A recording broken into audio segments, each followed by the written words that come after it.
Untuk memenuhi kebutuhan MBG bagi penerima manfaat, Kepala Dinas Kesehatan Kota Palembang mengakui jika saat ini Kota Palembang masih kekurangan sekitar 80 dapur MBG.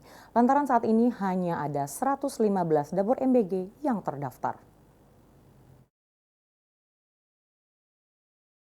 Pelaksanaan program makan bergizi gratis atau MBG di Kota Palembang saat ini terus diupayakan untuk ditingkatkan.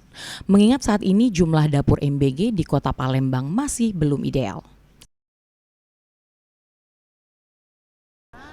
Kepala Dinas Kesehatan Kota Palembang, Fenty Aprina mengatakan, saat ini di Palembang hanya ada 115 dapur MBG dan setiap dapur hanya bisa memproduksi 3.000 MBG per hari.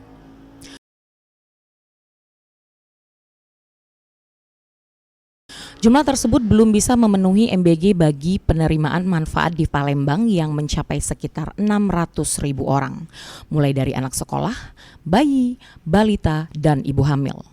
Dengan kondisi tersebut, Kota Palembang masih kekurangan sekitar 80 dapur MBG lagi. Mulai dari anak sekolah, TK, SD, SMP, SMA itu ditambah dengan bayi, balita, dan ibu hamil itu ada sekitar 600.000.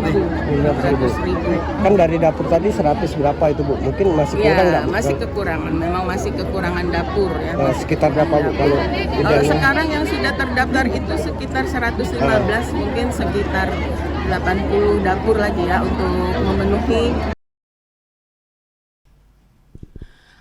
Selain dari jumlah produksi MBG, menurut Kepala Dinas Kesehatan Kota Palembang, jarak tempuh pendistribusian MBG dan kepadatan penduduk perlu diperhatikan. Mengingat MBG tidak boleh dikonsumsi lebih dari 5 jam setelah diproduksi. Sandi Pratama, PAL TV.